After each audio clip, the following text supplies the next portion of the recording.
नाजरीन आदाब, 6 बजे तक की हम खबरों के साथ मैं मोहम्मद नौमान। आइए सबसे पहले आपको लिए चलते हैं कर्नाटक के हुबली, जहां वजीर दाखिला अमित शाह सीए के सिलसिले में एक रैली से खिताब कर रहे हैं। आइए सुनते हैं। क्रिश्चियन है, पारसी है, जैन, बौद्ध, सिख है, हमने तो उनको अपने गले से लगाया। ना उनकी आबादी घटी, ना कभी उनके साथ भेदभावपूर्ण व्यवहार किया गया, ना उनके साथ अत्याचार किया गया। और पाकिस्तान, अफगानिस्तान और बांग्लादेश में क्या हुआ मित्रों? आजादी के पहले दोनों पाकिस्तान, पूर्व और पश्चिम पाकिस्तान में 30% हिंदू थे। 30%। जरा जोर से बोलो, कितने थे?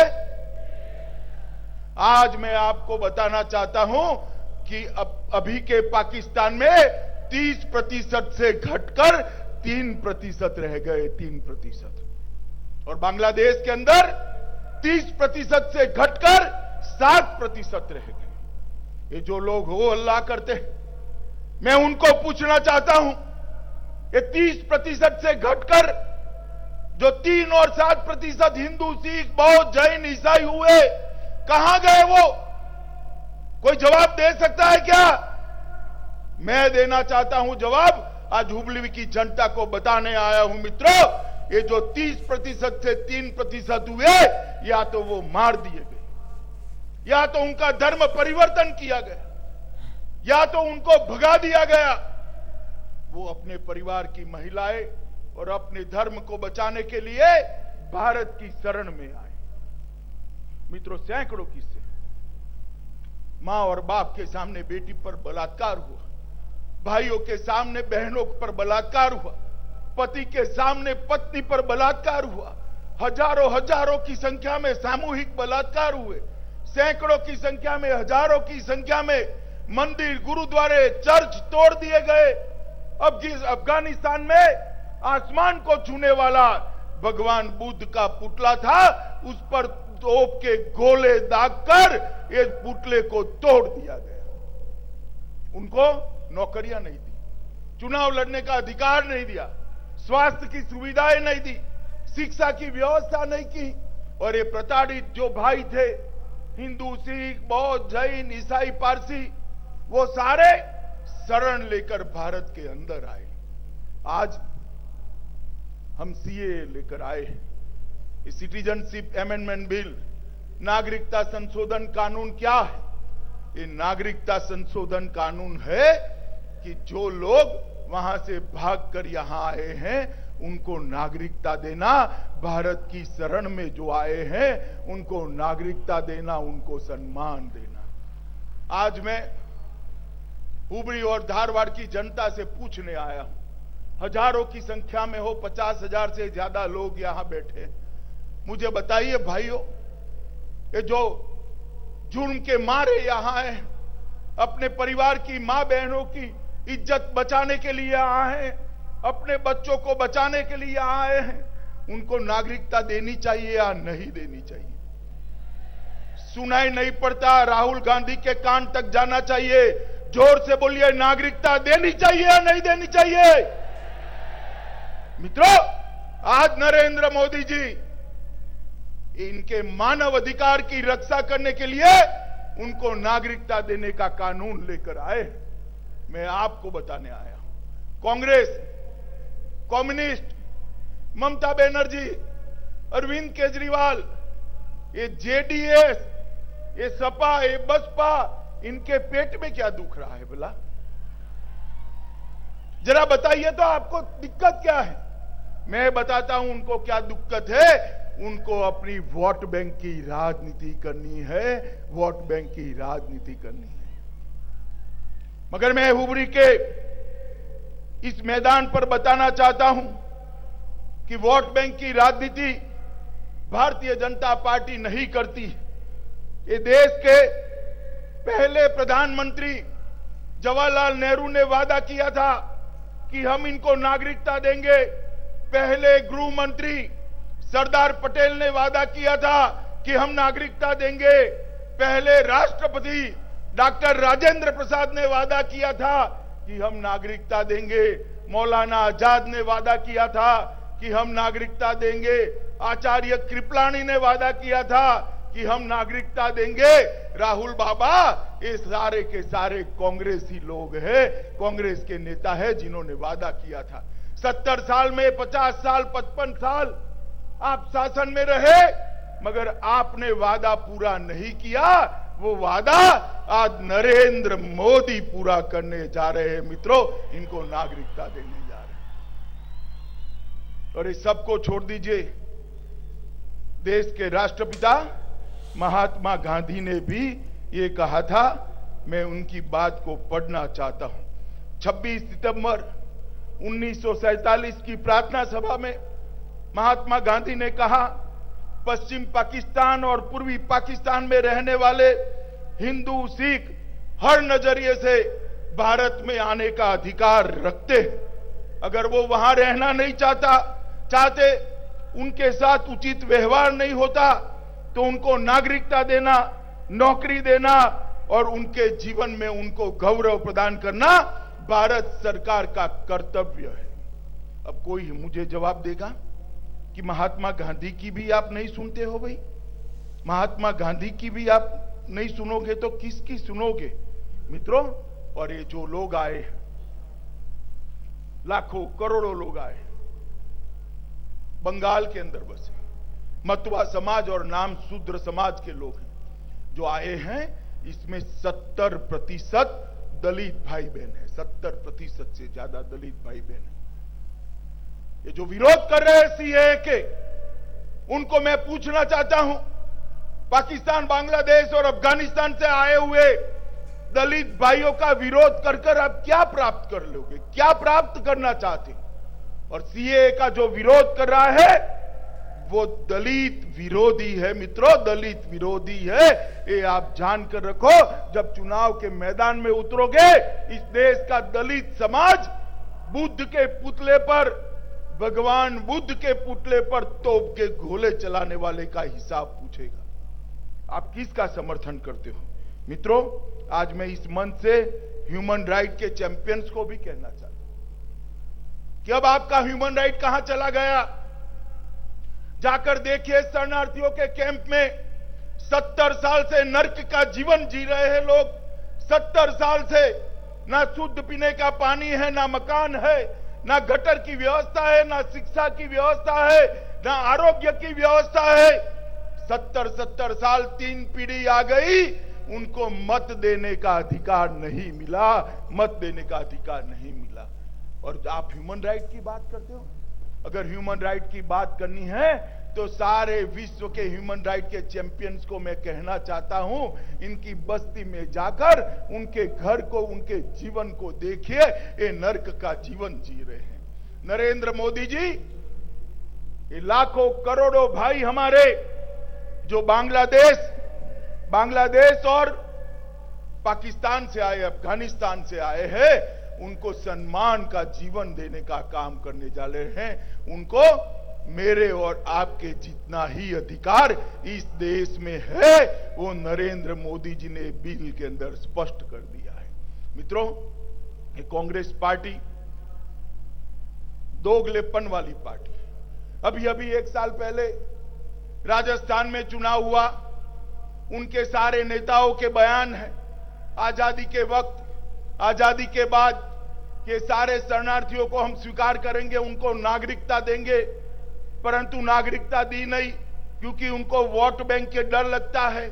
अभी 1 साल पहले राजस्थान में चुनाव हुआ, राजस्थान कांग्रेस पार्टी के घोषणा पत्र में मुद्दा नंबर 34 है कि जो राजस्थान के अंदर हिंदू और सिख शरणार्थी आए हैं, उनको हम नागरिकता देंगे। और वही अशोक गहलोत, वही राहुल गांधी आज इसका विरोध कर रहे हैं क्योंकि उनको डर है कि उनकी वोट बैंक चली जाएगी। राहुल बाबा, आप क्या मानते हो कि आप भ्रम फैला दोगे और भारतीय जनता पार्टी के कार्यकर्ता ऐसे ही बहते रहेंगे?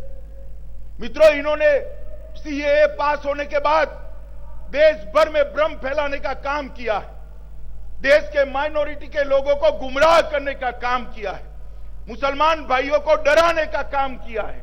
वो कहते हैं इससे मुसलमानों की, यहां के मुसलमानों की नागरिकता चली जाएगी। राहुल बाबा, मैं आपको इस मंच पर से चैलेंज देने आया हूं कि पूरा नागरिकता कानून को पढ़िए। अगर इसकी कोई भी क्लॉज के अंदर किसी की नागरिकता लेने की बात आपको दिखाई पड़ती है तो स्थान और समय तय करिए।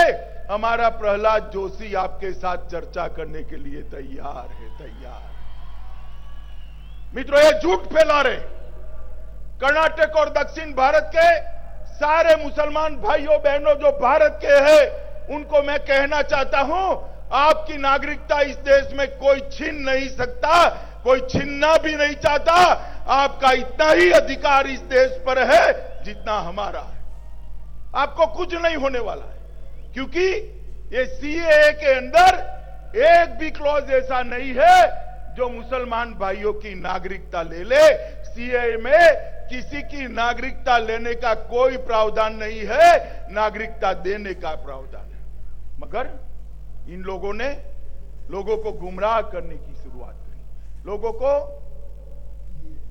रोड पर उतारने की शुरुआत करी, उनको गुमराह कर कर देश में दंगे कराए। 4 दिन तक लोग सड़कों पे रहे, पुलिस और लोगों की भिड़ंत भी हुई, और इसका जिम्मेदार अगर कोई है तो ये राहुल बाबा एंड कंपनी और सपा, बसपा, कम्युनिस्ट, केजरीवाल और ममता बनर्जी इसके जिम्मेदार है। उन्होंने लोगों को गुमराह करने का काम किया है। मित्रों, मैं आज आप सबको कहने आया हूं कि ये कांग्रेस पार्टी सिर्फ सीएए के लिए नहीं, हर राष्ट्रवादी मुद्दे का विरोध करती है। अभी मोदी जी ने धारा 370 हटाई। उबरी वालों, मुझे बताओ, कश्मीर भारत का अभिन्न अंग रहे, आप चाहते हैं या नहीं चाहते हैं? जोर से बोलिए, अंत तक चाहते हैं या नहीं चाहते हैं? धारा 370 हटनी चाहिए या नहीं हटनी चाहिए? 35 से हटनी चाहिए या नहीं हटनी चाहिए? ये राहुल बाबा कहते हैं, मोदी जी आपने धारा 370 हटाकर बड़ा अन्याय किया। राहुल बाबा, आपके परनाना जो गलती कर कर गए थे जवाहरलाल जी, वो गलती को नरेंद्र मोदी ने सुधारने का काम किया है, सुधारने का काम। और आज धारा 370 हट गई है और कश्मीर के अंदर अपना तिरंगा आसमान को छूता हुआ वहां पर लहरा रहा है, इसको कोई रोक नहीं सकता। मित्रों, सालों से इस देश का पूरा समाज, दुनिया भर में भी जितने हिंदू रहते थे, सब चाहते थे कि अयोध्या में भव्य राम मंदिर का निर्माण हो। मुझे बताओ उबरी वालों, अयोध्या के अंदर राम मंदिर बनना चाहिए या नहीं बनना चाहिए? जोर से बोलो, बनना चाहिए या नहीं बनना चाहिए? जब भी कोर्ट में केस आता था, एक कांग्रेस पार्टी इसका विरोध करने का काम करती थी। मित्रों, नरेंद्र मोदी सरकार आई, सुप्रीम कोर्ट के अंदर भारत सरकार ने अपना पक्ष मजबूती से रखा और परिणाम 5 जजों ने कह दिया कि जिस जगह पर प्रभु श्री राम का मंदिर बना था, वहीं पर आसमान को छूने वाला श्री राम का मंदिर बनेगा, आसमान को।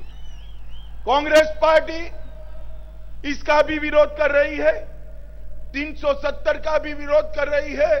मुझे बताओ भाइयों बहनों माताओं, अगर पाकिस्तान के आतंकवादी देश में आकर हमारे जवानों को, हमारे नागरिकों को मारने का काम करते हैं, हमला करते हैं, जवानों के सर काट कर ले जाते हैं, उनको सबक सिखाना चाहिए या नहीं सिखाना चाहिए? जोर से बोलो, सिखाना चाहिए या नहीं सिखाना चाहिए? 10 साल तक कांग्रेस में सोनिया मनमोहन की सरकार रही, पाकिस्तान से आलिया मालिया जमालिया देश में घुस जाते थे और देश के जवानों के सर काट कर ले जाते थे, और ये मौनी बाबा मनमोहन सिंह, उनके मुंह से उफ नहीं निकलती थी। नरेंद्र मोदी जी को आप लोगों ने प्रधानमंत्री बनाया, पूर्ण बहुमत की सरकार बनी, उरी और पुलवामा में हमला किया, और उरी और पुलवामा के हमले के बाद नरेंद्र मोदी जी ने 10 ही दिन में फैसला लिया और 10 ही दिन के अंदर पाकिस्तान के घर में घुसकर पाकिस्तान में छुपे आतंकवादियों पर बमबारी कर सर्जिकल स्ट्राइक और एयर स्ट्राइक कर आतंकवादियों का खात्मा बुलाने का काम किया। मुझे बताओ हुबली वालों, मोदी जी ने अच्छा किया या बुरा किया? जोर से बोलो, अच्छा किया या बुरा किया? मित्रों, जब एयर स्ट्राइक करते हैं, सर्जिकल स्ट्राइक करते हैं, ये राहुल बाबा, ये केजरीवाल, ये ममता बनर्जी सबूत मांगते हैं। और देखिए साहब, राहुल बाबा भी सबूत मांगते हैं और इमरान खान भी सबूत मांगते हैं। राहुल बाबा भी कहते हैं 370 नहीं हटनी चाहिए, इमरान खान भी कहते हैं 370 नहीं हटनी चाहिए। राहुल बाबा कहते हैं सीए नहीं आना चाहिए, इमरान खान भी कहते हैं सीए आना नहीं चाहिए। मेरी तो समझ में ही नहीं आता इमरान खान और कांग्रेस के नेताओं के बीच में रिश्ता क्या है, रिश्ता क्या है? ये दोनों की भाषा एक समान होती। कांग्रेस के नेता राहुल गांधी के बयानों को पाकिस्तान यूएन के अंदर कोट कर रहा है, भारत के खिलाफ कोट कर रहा है। शर्म आनी चाहिए कांग्रेस पार्टी को, चुल्लू भर पानी में डूब जाना चाहिए। मित्रों, इतना ही नहीं, अभी अभी 2 साल पहले जेएनयू में देश विरोधी नारे निकले, नारे लगाए गए। क्या नारे लगाए गए? कि भारत तेरे टुकड़े हो 1000, इंशाल्लाह इंशाल्लाह। मित्रों, ऐसे नारे जो भारत माता के टुकड़े करने का लगाता है, उसको जेल की सलाखों के पीछे डालना चाहिए या नहीं डालना चाहिए? जोर से बोलो, डालना चाहिए या नहीं डालना चाहिए? अब आप कहते हो जेल की सलाखों के पीछे डालो, और राहुल बाबा कहते हैं, वो कहते उनके वाणी स्वतंत्रता का अधिकार है। राहुल बाबा, हमें जितनी गाली बोलनी है बोल दो, हमारी पार्टी को जितनी गाली बोलनी है बोल दो, आपका वाणी स्वतंत्रता का अधिकार अबाधित रहेगा। मगर भारत माता के खिलाफ किसी ने भी नारे लगाए तो उसकी जगह जेल की सलाखों के पीछे होगी। मित्रों, हर बात में कांग्रेस पार्टी इस प्रकार के देश विरोधी स्टैंड लेने के लिए मशहूर है। मित्रों, आज मैं आप सभी को कहने आया कि जन जागरूकता अभियान के माध्यम से भारतीय जनता पार्टी का हर कार्यकर्ता अपने कार्यकर्ताओं के साथ, साथियों के साथ देश के घर घर में जाएगा, घर घर में जाएगा और सच्चाई बताएगा।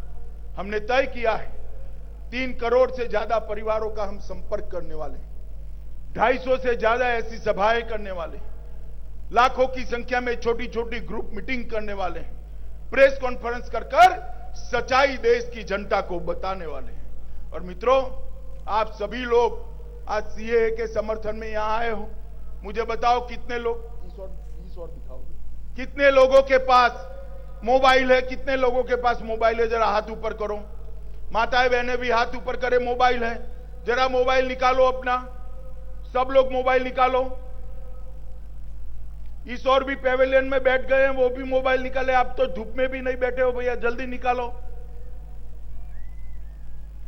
अब डायल मोड पर ले लो मोबाइल को डायल मोड पर ले लो। मैं एक नंबर बोलता हूं, वो नंबर डायल करिए, आपका समर्थन नरेंद्र मोदी जी के साथ पहुंच जाएगा। आप डायल करेंगे नंबर? बोलू? मैं 2 बार बोलूंगा। ये नंबर डायल करना है और सबसे करवाना है। जरा नंबर बोलता हूं, ध्यान से सुनिए। 886662 886662। अब डायल कर दीजिए।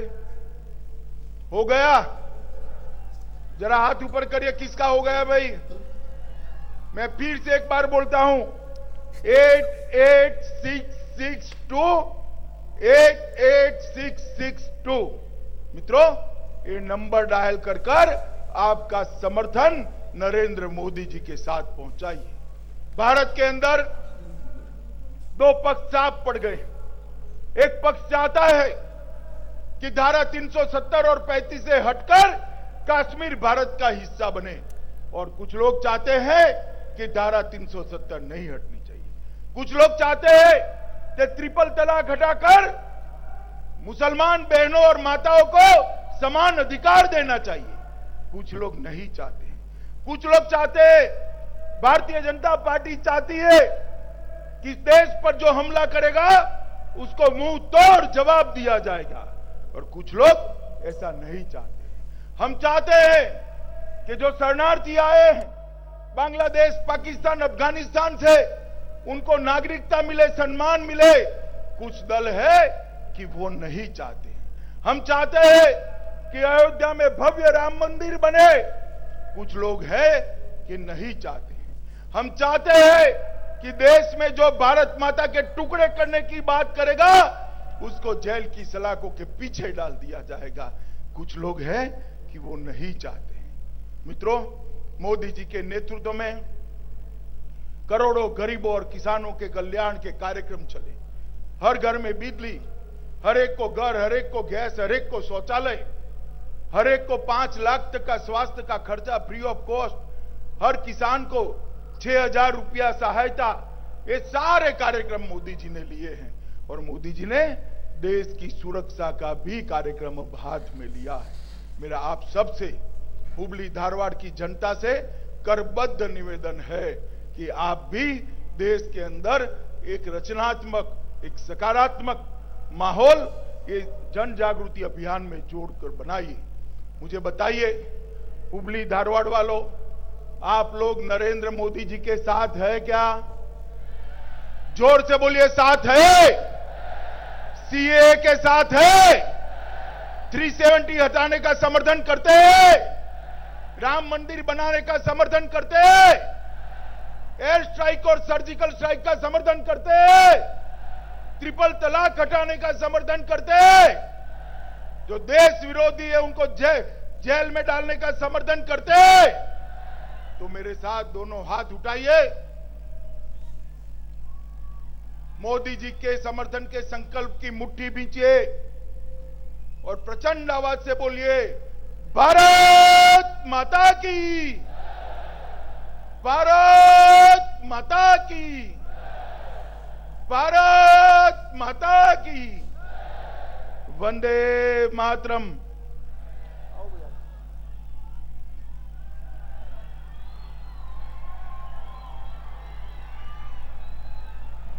ಹಲೋ, ರವಿಕುಮಾರ್ ಅವರು ಒಂದೆರಡು ಸೂಚನೆ ಕೊಡಬೇಕಂತ ಕೇಳಿದ್ರೆ, ತದನಂತರ ಬಸವರಾಜ್ ಕುಂದಗೋಳಮಠ ಅವರು ವಂದನಾರ್ಪಣೆ ನಡೆಸಿಕೊಡ್ತಾರೆ। कर्नाटक के हुबली में वजीर दाखिला अमित शाह एक जलसे से खिताब कर रहे थे। आपने उनकी बातें सुनी और अब बुलेटिन में बढ़ते हैं अगली खबर की तरफ। जम्मू कश्मीर में मकामी प्रीपेड मोबाइल सर्विस और वॉइस और SMS सर्विस बहाल कर दी जाएंगी। जम्मू कश्मीर के प्रिंसिपल सेक्रेटरी रोहित कंसल ने इस बात की जानकारी दी। उन्होंने बताया कि जायजे के बाद मजाज अफसर ने आज ये हिदायत दी है। Competent authority has ordered today that voice and SMS facility shall be restored on all local prepaid SIM cards across the Union Territory of Jammu and Kashmir. Further, in order to consider provision of mobile internet connectivity on such SIM cards, the telecom service providers shall initiate the process of verification of credentials for these subscribers as per available norms for postpaid subscribers. Rohit Kansal ने बताया कि white listed websites को access करने के लिए जम्मू के सभी 10 अजला और कश्मीर डिवीजन के कुपवाड़ा और बांदीपुरा में पोस्टपेड मोबाइल पर 2G मोबाइल डेटा की इजाजत होगी। बडगाम, गांदरबल, बारामूला, श्रीनगर, कुलगाम, अनंतनाग, शोपियां और पुलवामा में मोबाइल इंटरनेट सर्विस फिलहाल बहाल नहीं होंगी। 2G mobile data services on post-paid mobiles for accessing whitelisted sites shall be allowed in all 10 districts of Jammu division, and to begin with in the 2 revenue districts of Kupwara and Bandipora in the Kashmir division. Mobile internet connectivity shall however remain suspended in Srinagar, Badgam, Ganderbal, Baramulla, Anantnag, Kulgam, Shupian and Pulwama. Jammu Kashmir से दफा 370 की मनसूखी के बाद पहली मरतबा मरकजी हुकूमत ने बड़ी पहल की है। मरकज के 36 वुज़रा आज से जम्मू कश्मीर के पार्लिमानी हलकों से लेकर ब्लॉक सतह तक दौरा करेंगे। ये वुज़रा 18 से 24 जनवरी तक जारी रहने वाले इस दौरे में रियासत के तकरीबन हर हिस्से में अवाम के साथ बातचीत करेंगे और दफा 370 की मनसूखी के बाद हुकूमत की तरफ से रियासत के लोगों की फलाह व बहबूद के लिए जारी मुख्तलिफ स्कीमों और प्रोग्रामों की मालूमात फराहम करेंगे। ये वुज़रा जम्मू में 51 और कश्मीर में 8 मुकामात का दौरा करेंगे। खबर यह भी है कि बहुत से वुज़रा जो इस ग्रुप का हिस्सा नहीं है फरवरी में जम्मू और कश्मीर का दौरा कर सकते हैं। मरकजी वजीर जितेंद्र सिंह ने वहां कहा कि 2019 एक ऐसा साल है जिसने जम्मू कश्मीर को नई समत दी है। 2019 का साल एक ऐसा साल था कि जिसमें जम्मू कश्मीर और लद्दाख को एक नई दिशा भी दी और नई दशा भी। और मैं तो ये कहूंगा कि न केवल जम्मू कश्मीर बल्कि सारे हिंदुस्तान के लिए एक ऐतिहासिक वर्ष, इसने हिंदुस्तान को एक नया आयाम दिया, एक नया हौसला दिया और नरेंद्र मोदी के रूप में निष्ठा और इच्छा शक्ति के प्रतीक के तौर पर भारत को मान्यता प्राप्त की, सम्मान मिला, स्वीकृति मिली। जितेंद्र सिंह ने मजीद कहा कि यहां बांस के अशिया बनाने की तरबियत दी जाएगी। 3 दिवसीय कार्यशाला 1000 अधिकारी आईएएस और केएस के 3 दिन में देश भर से अलग अलग प्रदेशों से आकर के उनको अलग अलग सत्रों में अलग अलग अनुभवों से परिचित करवाएगा। और अभी हाल ही में पहली बार पूर्वोत्तर से बाहर बैम्बू को लेकर के कार्यशाला हुई और प्रदर्शनी भी हुई है। और अब हमने एक 3 सदस्यीय टोली भी गठित की है। जम्मू कश्मीर में दहशतगर्दों की मदद करते हुए रंगे हाथों पकड़े गए पुलिस अफसर देवेंद्र सिंह के मामले में एनआईए ने मामला दर्ज करके जांच की शुरुआत कर दी है। मुअत्तल देवेंद्र सिंह को बर्खास्त करने की मांग की गई है। देवेंद्र सिंह के खिलाफ आर्म्स एक्ट, धमाका खेज अशिया रखने समेत यूएपीए की कई दफात के तहत मामला दर्ज किया गया है। जम्मू कश्मीर इंतजामिया ने गुज़िश्ता शाम 4 लीडरों को घर में नज़रबंदी से रिहा किया है। इसमें नेशनल कॉन्फ्रेंस के नज़ीर गुरेजी, पीडीपी के अब्दुल हक खान, पीपल्स कॉन्फ्रेंस के मोहम्मद अब्बास वानी और कांग्रेस के अब्दुल रशीद शामिल हैं। काबिल जिक्र है कि उन्हें आर्टिकल 370 हटाने के बाद से घर में नज़रबंद रखा गया था। और नाज़रीन, इसी के साथ खबरों का ये बुलेटिन यही मुकम्मल होता है। अगला बुलेटिन पेश खिदमत होगा 8 बजे। तब तक के लिए इजाज़त दीजिए। आदाब।